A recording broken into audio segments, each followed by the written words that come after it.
Irmãos, nós vamos começar hoje na prática as nossas quintas doutrinárias. Vamos começar hoje tratando de uma doutrina que a gente chama de doutrina social.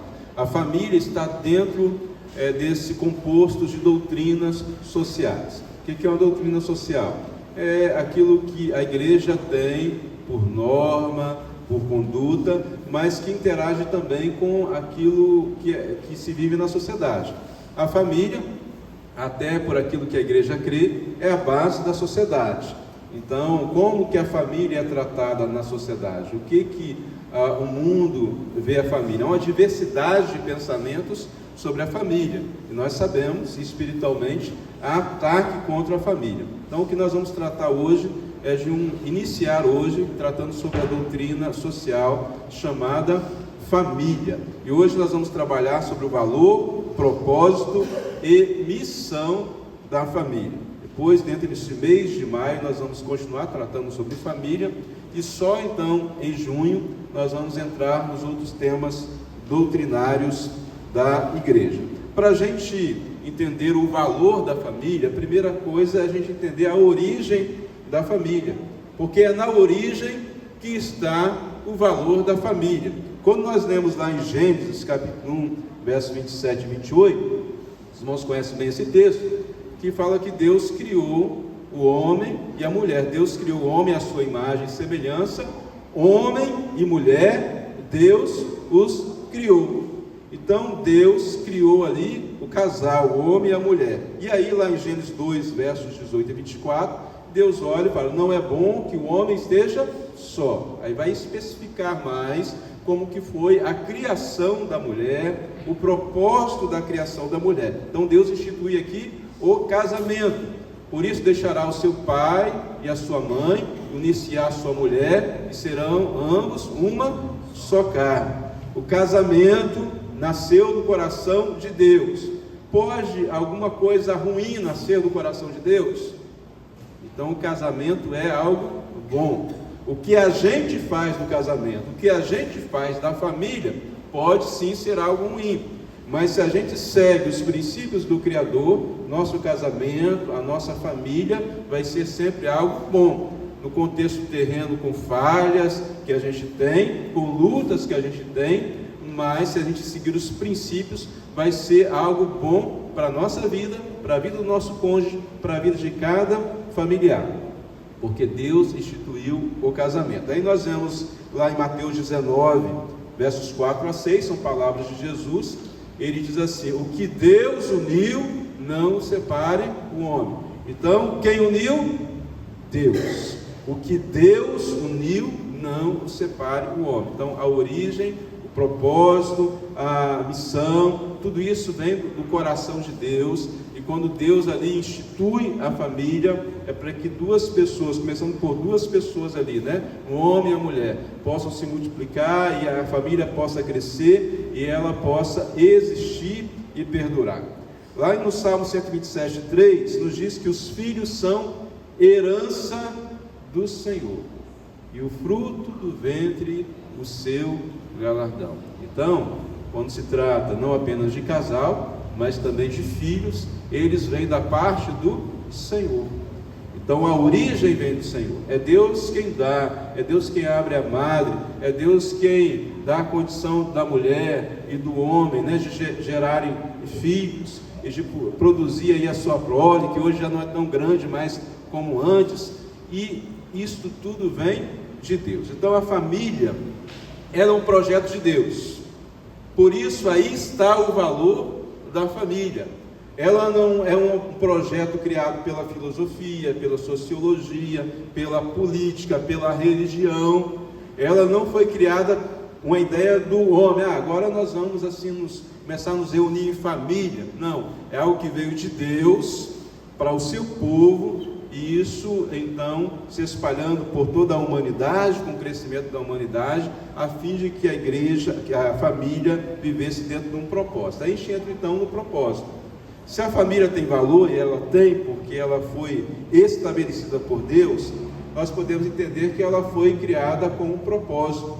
E se ela viver dentro desse propósito, ela vai então cumprir ela vai cumprir o seu plano, a sua missão, e o seu valor, a sua essência vai ser clara na sociedade, vai ser evidente realmente para todos. Então, o que nós cremos? Cremos que a família se originou de Deus e que Deus criou a família com um propósito. Todas as coisas criadas por Deus, elas foram criadas com propósitos definidos. Lá em Colossenses 1, 16 e 17, vou pedir a participação de vocês para lerem comigo. Vamos ler? Porque nele foram criadas todas as coisas que há nos céus e na terra, visíveis e invisíveis, sejam tronos, sejam dominações, sejam principados, sejam potestades, tudo foi criado por ele e para ele. E ele é antes de todas as coisas, e todas as coisas subsistem por ele, são sustentadas por ele. Então olha só, Deus criou com propósito todas as coisas foram feitas por ele, com um propósito bem definido. Todas as autoridades estão debaixo da autoridade de Deus, e a família não é diferente. A família foi criada por Deus com um propósito bem definido. Quando nós lemos lá em Gênesis 1, 28 e 31, texto que nós já citamos aí, mas gostaria de ler o verso 28, diz: abençoou, e Deus os abençoou, e Deus lhes disse: frutificai e multiplicai-vos, e enchei a terra e sujeitai. Vou ficar só nessa parte inicial, e depois a gente lê o verso 31. Então o que Deus está falando ali para o primeiro casal?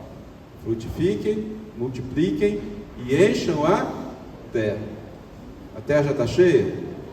Está transbordando, né? Mas quando nós olhamos o contexto, nós entendemos que não era só a ideia de fazer filhos, mas encher a terra de pessoas que vivessem a imagem e semelhança de Deus, porque Adão e Eva foram criados à imagem e semelhança de Deus. Esta ordem foi dada antes do pecado. Então, qual era a ideia? Adão, Eva, tenham filhos e sejam exemplos para eles, e ensine eles a viverem segundo os meus princípios, os meus propósitos, o meu caráter, a minha imagem. Hoje nós teríamos uma terra cheia de pessoas vivendo o caráter de Deus, não seria maravilhoso? A nossa família, o relacionamento marido e mulher, não teria os problemas que a gente tem hoje, porque o caráter de Deus estaria tanto no homem quanto na mulher. O relacionamento de pais e filhos, nós não teríamos os problemas de hoje entre irmãos. Por quê? Porque o caráter de Deus estaria presente abundantemente, plenamente, sem o pecado, na vida de cada ser humano, de cada componente da família. E Deus escolheu que isso fosse feito através da família. Deus, ele criou o ser humano perfeito, mas ele deu uma tarefa a ele: viva essa perfeição e passe essa perfeição à frente. E isso vai acontecer pelo método da família. Então, qual foi o propósito de Deus ali para a família?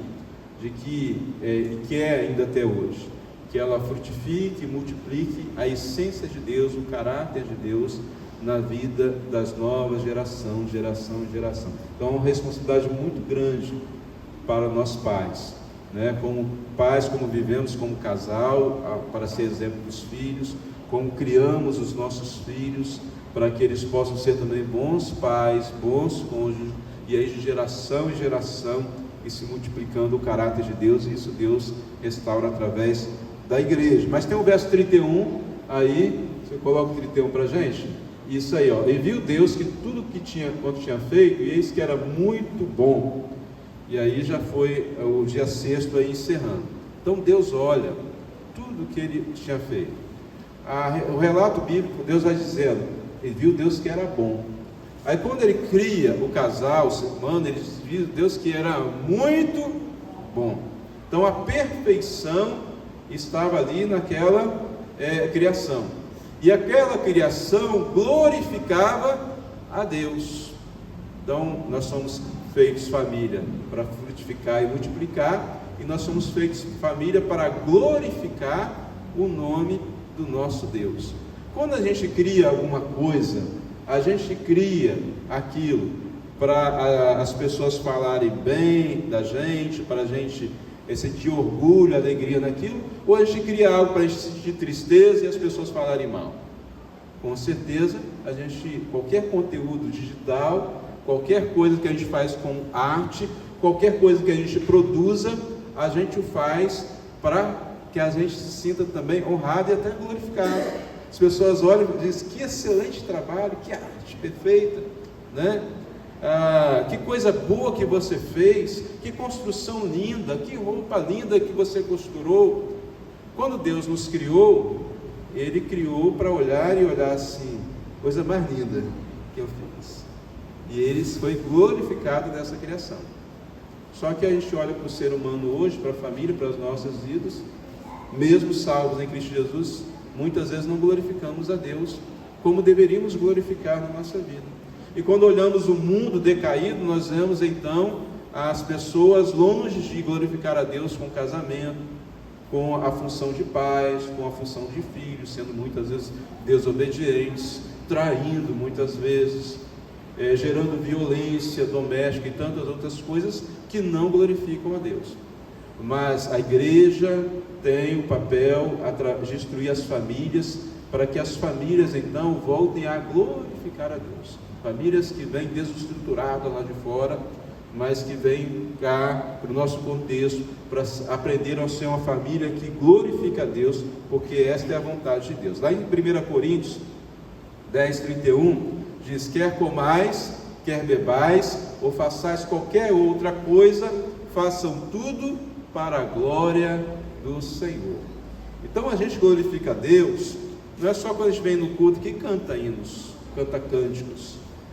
A gente glorifica a Deus no nosso dia a dia, se na nossa mesa ali, quando a gente come com os nossos familiares, se há harmonia ou se há contenda. Se no nosso relacionamento, as coisas que fazemos na nossa casa, no nosso relacionamento, gera bom testemunho ou mau testemunho. Se as pessoas ouvem na nossa casa louvores a Deus ou contendas, discussões, palavrões. Então, quer comais, quer bebais, aí trazendo para o contexto da nossa família, tudo que devemos fazer em família deve ser para glorificar a Deus. Esse é o propósito de Deus na criação da família, que ela seja o exemplo de glorificação a Deus para o mundo. E aí Deus fez um plano, né? Qual o plano de Deus? Deus iniciou a humanidade a partir de uma família, Adão e Eva. E ali eles tiveram filhos, eles pecaram, os seus filhos também pecaram, e eles se afastaram do propósito de Deus e não estavam cumprindo o plano de Deus. Aí nós conhecemos bem a história, vem o dilúvio, o primeiro juízo aí sobre a terra, encerrando ali toda a história daquelas gerações, mas Deus preserva Noé e sua família. E quando você chega após o dilúvio, Deus fala para Noé o mesmo que ele falou, que ele havia falado para Adão: frutificai, multiplicai e enchei a terra. Só que Noé, na primeira ele já se embriaga, né? E aí fica nu, e aí o seu filho Cã coloca nas redes sociais, né? Caiu na net, pronto. E ele recebe uma maldição, né, entre aspas, por causa disso. E aí novamente a humanidade começa a se afastar totalmente de Deus. Aquela família que era para ser toda ela um exemplo, modelo e entrar no plano, ela já não entra bem também nesse plano. Deus então, através de Abraão, ele resolve, através da família de Abraão, e aí a gente deve lembrar bem que eles não tinham filhos, né? Sara estéril, agora chega ele também numa idade avançada, ela também, e Deus dá a promessa do filho, e vem Isaac, cortando a história, e vem então se fazer dali um grande povo, porque Deus fez essa promessa a Abraão: de ti farei uma grande nação. Que será tão numerosa, você não vai poder contar com as estrelas do céu, com a areia do mar. Hoje nós sabemos que essa grande nação não é tão somente o povo judeu, o povo de Israel, mas Israel espiritual. Era uma promessa escatológica, apontando também para Jesus, porque no Israel espiritual, a igreja de Cristo é essa grande nação. Por quê? Porque a nação de Israel também falhou. As famílias que compunham aquela nação, que devia gerar uma nação cujo Deus é o Senhor e ser um exemplo, um modelo para toda a humanidade, falharam. E aí Deus agora resolve através do seu filho. A Bíblia diz nascidos de mulher. Novamente a família. Deus escolhe uma família. Escolhe José, Maria, nasce Jesus, Maria tem outros filhos, ele tem ali os seus irmãos, e ele vai crescendo, e os irmãos conhecem a história, e o ministério de Jesus é então instaurado, e ele estabelece uma família espiritual, que é a igreja do Senhor Jesus. Sobre a igreja nós vamos falar mais à frente, mas esta igreja, ela é formada de famílias, e ela tem a função de instruir as famílias, para que a gente volte a viver dentro do propósito de Deus. Então o plano de Deus não cessou. Deus nunca abandonou o seu plano. Ele falou, família não deu jeito, eu vou ver de outro jeito. Eu vou ver através da política. Não. Deus continua com o plano de usar as famílias para transformar a terra. Por isso que a família ela é tão atacada. O inimigo ataca a família. Às vezes por bocas de seres humanos, mas é o inimigo atacando a família, porque a família está dentro do plano de Deus para a redenção da humanidade. Quando a gente olha nesse plano de Deus, Deus ele institui autoridades, para cumprir esses propósitos. E aí a gente vai falar sobre a composição da família mais à frente, que a autoridade no lar, o homem, a mulher, como cônjuges, como pais também, mas há uma autoridade maior sobre a família. Nós sabemos que o governo, por vezes, também faz leis a respeito da família. Hoje as escolas tentam também instruir modelos de família, mas nós precisamos entender que há uma autoridade suprema. Quem criou é que diz o propósito e a função. Os outros podem querer opinar, mas a gente tem que ser dentro daquele que criou, viver dentro do seu propósito. E essa pessoa é Deus. Deus é a autoridade máxima na edificação da família. Aí Colossenses nós já citamos, mas eu quero citar aqui o Salmo 127. Se o Senhor não edificar a casa, em vão trabalho, os que edificam. Vamos falar juntos? Se o Senhor não edificar a casa, em vão trabalham os que a edificam. E nos será levantar de madrugada, comer o pão de dores, reclamar que a vida está difícil, que há tantas dificuldades, tudo isso vai ser inútil, se Deus não edificar a casa. É Deus que é o construtor da casa. Então ele é a autoridade ali para dizer como que a casa vai ser edificada. Assim é na construção civil, alguém tem uma autoridade, diz assim, olha, fiz um projeto, vai ser feito dessa e daquela maneira, vai usar essa e aquela estrutura. É Deus que define, a palavra de Deus. Por isso nós podemos entender que a Bíblia contém as instruções necessárias à família. Lá em 2 Timóteo 3, 16 e 17, é um texto conhecido dos irmãos, que diz que toda a escritura é divinamente inspirada. E proveitosa para quê? Ensinar, corrigir, instruir, repreender em justiça, na justiça de Deus, na equidade de Deus. Então a escritura sagrada, ela precisa ser o nosso manual de instrução. A gente pode ler livros, tem muitos bons livros, a gente pode estudar nas escolas seculares, se tornar um doutor, mas se você não estudar os princípios de Deus para a família, na palavra de Deus, a sua família vai ser destroçada, vai ser destruída, porque são esses princípios, esses valores que norteiam e que firmam a família. Quer corrigir o filho? A Bíblia mostra como corrigir, a Bíblia ensina sobre isso, a Bíblia ensina sobre tudo que nós necessitamos para a família. Um exemplo, vamos citar aqui apenas 2 exemplos, mas existem inúmeros textos bíblicos, Efésios 5, 22 a 33, que fala sobre o relacionamento do marido e da mulher, como que deve ser. com o amor que o homem deve ter à esposa, a submissão da esposa ao marido como sacerdote, como cabeça do lar. Efésios capítulo 6, versos de 1 a 4, vai instruir a respeito dos filhos que sejam obedientes aos pais, de como que os pais devem tratar os filhos, não gerando ira no coração dos filhos. Tem filhos que são rebeldes, às vezes, vamos dizer assim, por natureza, mas tem filhos que se tornam rebeldes pela forma de criação que os pais dão, a injustiça que eles sofrem, criam ódio, às vezes, no coração.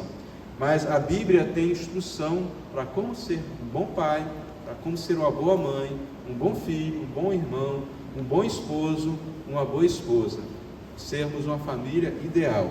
Então, existem hoje bons devocionais para a família, e que você pode se instruir através de vários versículos bíblicos que instruem a família sobre o propósito pelo qual Deus criou. Então, as autoridades são Deus e a Bíblia. Qualquer homem que queira exercer bem a sua autoridade no lar, precisa primeiramente se submeter à autoridade da Bíblia, à autoridade de Deus. Porque a Bíblia também nos ensina que a mulher, ela deve ser submissa no Senhor. Ou seja, ela só pode se submeter à autoridade do marido naquilo que ele usa vindo de Deus. A mulher não pode, Paulo fala isso aos Romanos, se submeter à autoridade ímpia, aquilo que vai gerar sobre ela danos, violências domésticas e tantas outras coisas. Porque isso não vem de Deus, e isso não é se submeter à autoridade, é a autoridade vinda do Senhor. Então, primeiramente, o homem precisa se submeter a Deus, para gerar confiança no coração da sua esposa. Quais são as funções dentro desse projeto, desse plano de Deus para a família? As experiências entre cônjuges, pais e filhos ensinam sobre o nosso relacionamento com Deus e vice-versa. Eu quero que os irmãos me ajudem na leitura de Colossenses 3. As mulheres vão ler o verso 18, bem forte. Os homens vão ler o verso 19, mais forte ainda, voz de trovão. Os filhos, no caso os solteiros, vão ler o verso 20, e os pais vão ler o verso 21, entendeu? 18 as mulheres, 19 os homens, 20 os filhos, 21 os pais. Então, cada equipe vai se colocar em pé. Então, as mulheres primeiro em pé, lendo o verso 18. Mulheres, vós mulheres, estáis sujeitas a vossos próprios maridos, como também o Senhor. E as mulheres dizem? Amém. Ficou fraco, amém? Amém. Os homens, verso 19.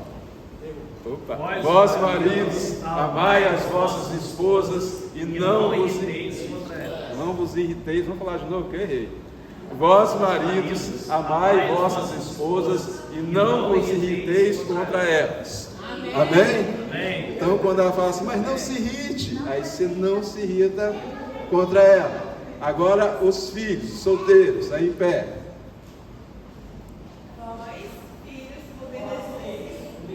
Vamos de novo, começa junto, vai lá. Vós, obedecei em tudo a vossos pais, porque isto é agradável ao Senhor. e os filhos dizem? Amém. Os pais dizem glória a Deus. Pais agora, todos os pais, homens e mulheres. Mulheres também, né? É verdade. Os pais, não irritei a vossos filhos, para que não percam o ânimo. Ficou a turma aí. Cadê a turma aí? Vamos ficar em pé. Jacinha, vai. Quem pode ficar em pé vai ficar aí. Quem é pai aí? Pai e mãe. Pai. Falando pais no sentido genérico. Pai e mãe. Vamos juntos? Vós pais, não irriteis a vossos filhos, para que não percam o ânimo. Amém? Então são ensinos. Quando a gente vive isso no lar, a gente ensina também o nosso filho a ter esse comportamento com Deus, porque tem muito a ver. Deus, Ele se relacionando conosco como Pai, e nós devemos ser obedientes a Ele. Quando nós ensinamos nossos filhos a serem obedientes, quando nós exercemos a boa autoridade no lar, nós estamos ensinando o relacionamento com Deus, o relacionamento de marido e mulher, Jesus e a sua noiva, a igreja. Então, olha, O relacionamento de Jesus com o Pai é o modelo a seguir na relação pais e filhos. Lá em João 4, verso 34, Jesus fala assim: a minha comida é fazer a vontade do meu Pai. Então, o que Jesus está ensinando aí?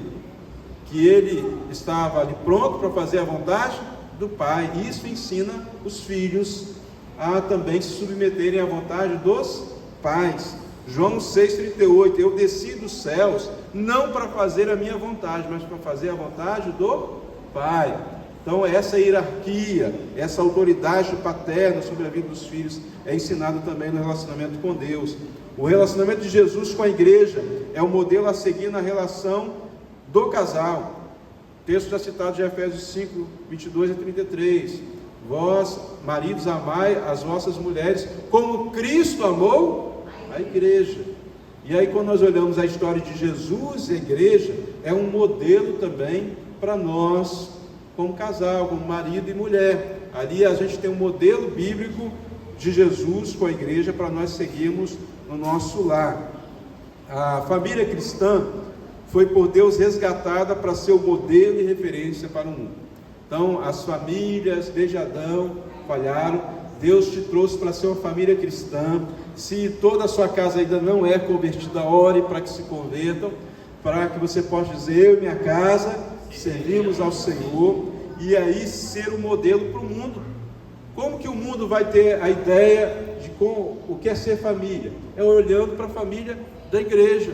A pessoa vem para a igreja com a família toda desestruturada, aí olha para aquele menino todo desobediente ao pai e à mãe, está igual ele estava lá no mundo. Pode? Não. Aquele menino que está na igreja, você é embaixador do rei, você precisa ser um modelo de obediência, a mensageira do rei precisa ser um modelo de obediência, porque os que vêm do mundo rebelde vão olhar e falar bem assim: olha, eu quero ser obediente assim também, eu quero esse relacionamento carinhoso de pai, filho e filha assim também. E isso vai contagiando as pessoas. Então a gente precisa ser modelo para o mundo. Lá em Filipenses 2, 15 e 16, vamos ler juntos, Filipenses 2, 15 e 16. Para que sejais irrepreensíveis e sinceros, filhos de Deus inculpáveis, no meio de uma geração corrompida e perversa, entre a qual resplandeceis como astros do mundo, retendo a palavra da vida, para que no dia de Cristo possa gloriar de não ter corrido em vão, nem trabalhado em vão. Então o que Paulo está falando? Que a gente precisa resplandecer. As nossas famílias precisam resplandecer no mundo, precisa ser um modelo na nossa vizinhança. As pessoas olharem e falarem assim: ali tem um casal que é um exemplo. A mulher que está passando por problema fala assim: eu vou buscar aquela irmã lá na igreja, porque eu vejo como que ela lida com o marido dela, como que o marido lida com ela. Eu quero aprender isso aí, eu quero conversar, eu quero ter um casamento como esse, eu quero ter um relacionamento de pais e filhos como esse. Então a gente precisa resplandecer no mundo. E é claro, Jesus ensinou que a gente não pode esconder a nossa luz debaixo da mesa, a gente precisa realmente resplandecer. Lá em 1 Timóteo 3, 12 a 13, vai falar que os diáconos precisam ser marido de uma só mulher, não ser beberrão, não ser espancador. Porque diácono, irmãos, ali é aquele que serve. Aí eu trago para todos nós nesse sentido somos diáconos, somos servos de Deus, servos da igreja, e servimos a sociedade, levando o evangelho, as boas novas.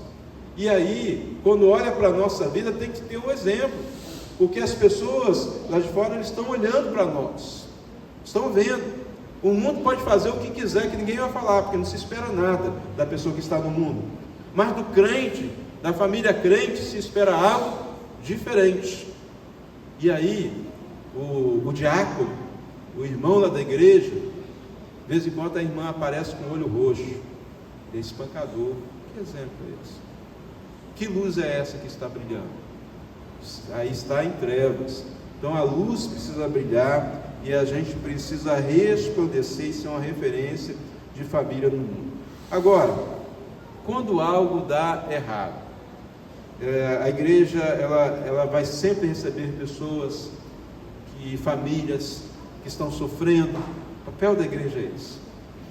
A igreja, ela tem pessoas que estão hoje, a nossa missão tem pessoas hoje que estão sofrendo na família, estão sendo acompanhados com oração, com aconselhamento. São lutas.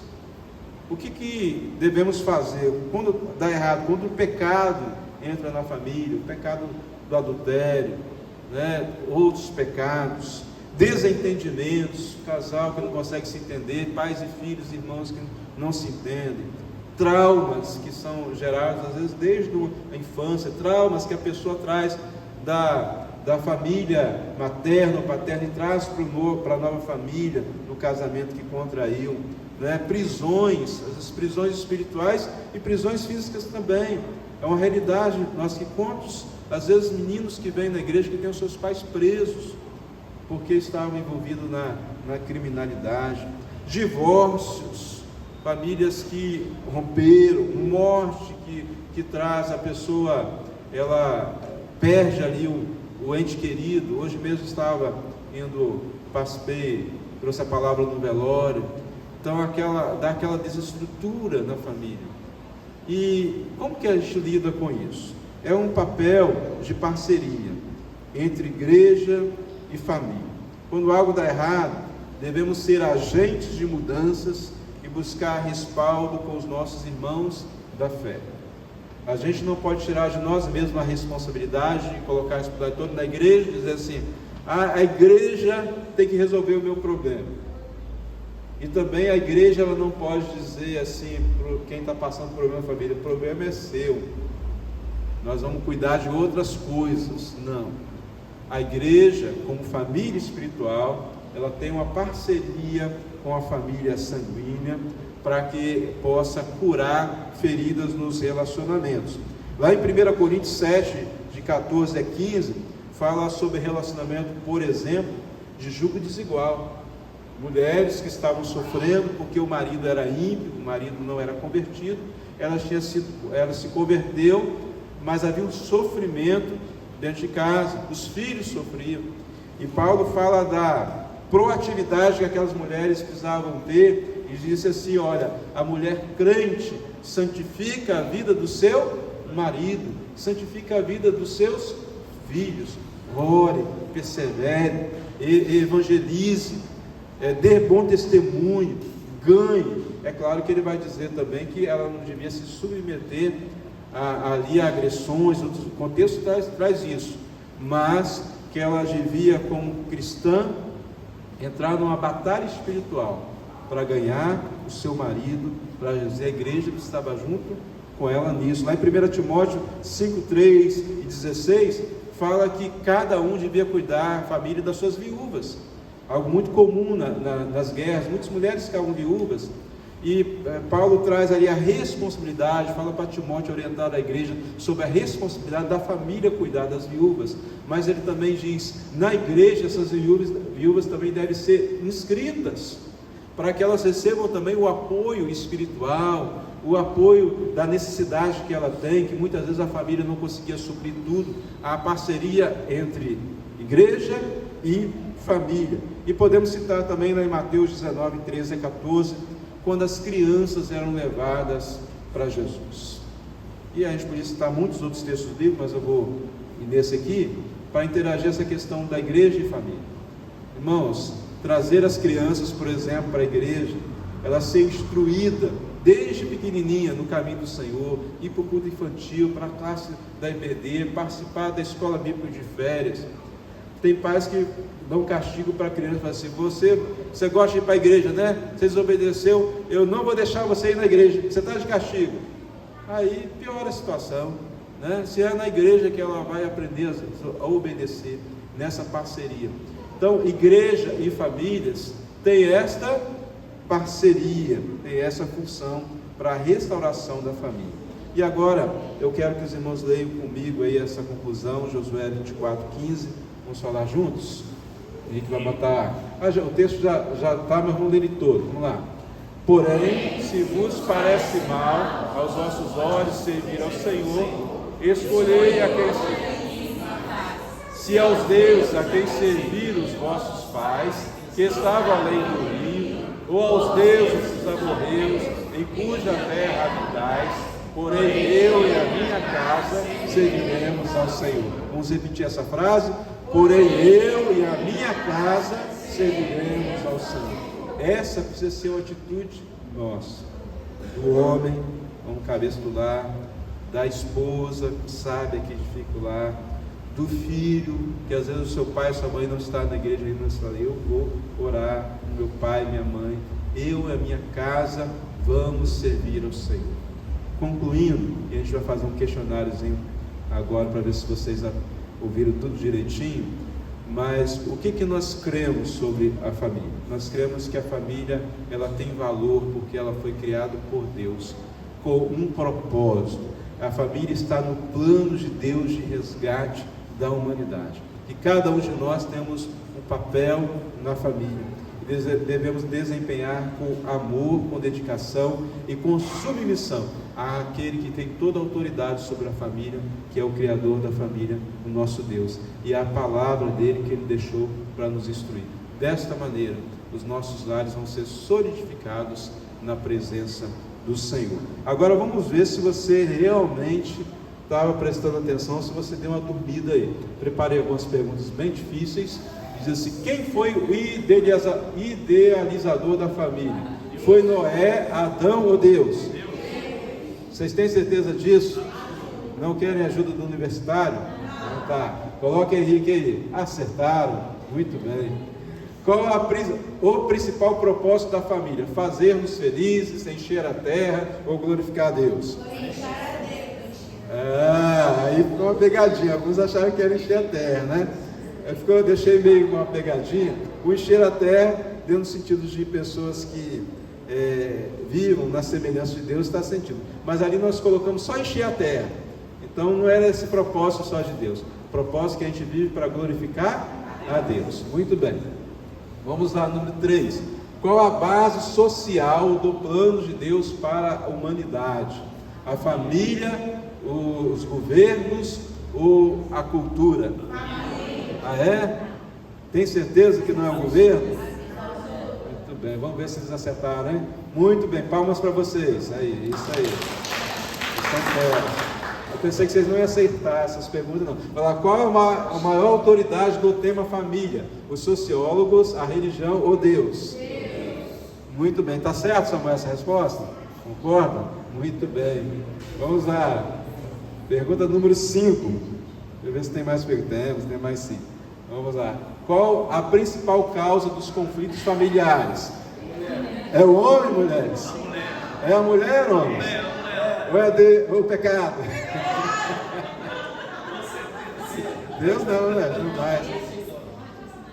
Vamos ver se é o pecado. Muito bem. O Henrique quase que puxou o xizinho para cima, né? Mas é o pecado. De quem é a maior responsabilidade de socorrer as famílias desestruturadas? A igreja, a política ou as escolas? Todos têm o seu papel, mas a igreja é instituída por Deus para socorrer as famílias, tá? Voltando só lá um pouquinho na 5, irmãos, é importante a gente falar isso. Às vezes a gente coloca a culpa do problema da família no cônjuge, né? No esposo, na esposa, no filho. Desde Adão e Eva, a mulher que tu me destes, né? E aí a gente vai colocando a culpa no outro. Na verdade é o pecado, é contra o que a gente deve realmente combater. Vamos lá, Henrique, pergunta número 7. É 7, isso mesmo. Marque C para certo e E para errado. E para errado, vamos lá, hein? É prova, eu vou ver se vocês vão ser aprovados. As experiências entre cônjuges, pais e filhos nos ensinam sobre o nosso relacionamento com Deus. Está certo ou errado? As experiências entre marido e mulher, a experiência entre pais e filhos, nos ensinam sobre o nosso relacionamento com Deus? Refletem. Vamos ver.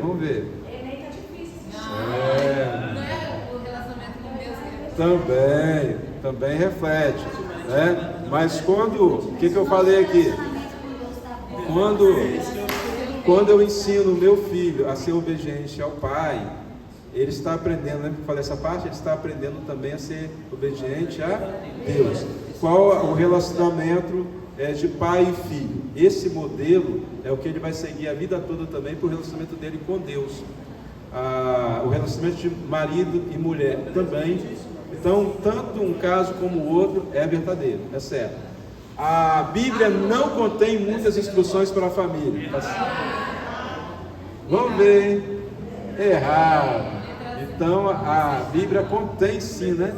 Muitas instruções para a família. 9. Os exemplos dos pais não influenciam seus filhos.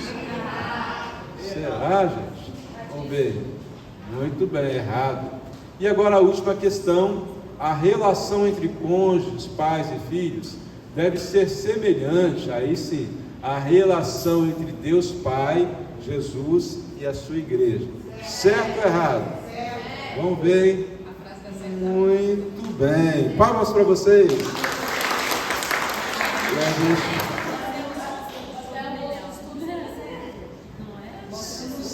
Bolsa de estudo 100%. Pode voltar na próxima quinta. Sua vaga está garantida. Deus abençoe, queridos. Que a gente possa investir na nossa família, dar valor à nossa família. Às vezes a pessoa não dá valor. Eu quero concluir aqui dizendo o seguinte: eu já vi homens não dar valor à esposa. Salomão fala para a gente não abandonar a mulher da nossa juventude, né? E às vezes vai chegando a idade, vai crescendo, aí ele troca por outras mulheres, quer mulher mais nova. Já viram essas histórias assim? E no final da vida, quem vai cuidar dele é aquela que foi abandonada. Você já viu isso aí acontecer? Várias vezes, né? Então valorize aquela pessoa que Deus colocou na sua vida. Valorize nas pequenas coisas, nos pequenos gestos, né? No trabalho que a pessoa faz, na comida que ela faz, no apoio que você tem. A gente tende a focar muito no erro, e a gente precisa focar nas virtudes das pessoas, né, que Deus colocou na nossa vida, cônjuge, filhos e pais. Vamos focar nisso, nós vamos ter famílias melhores, mais abençoadas.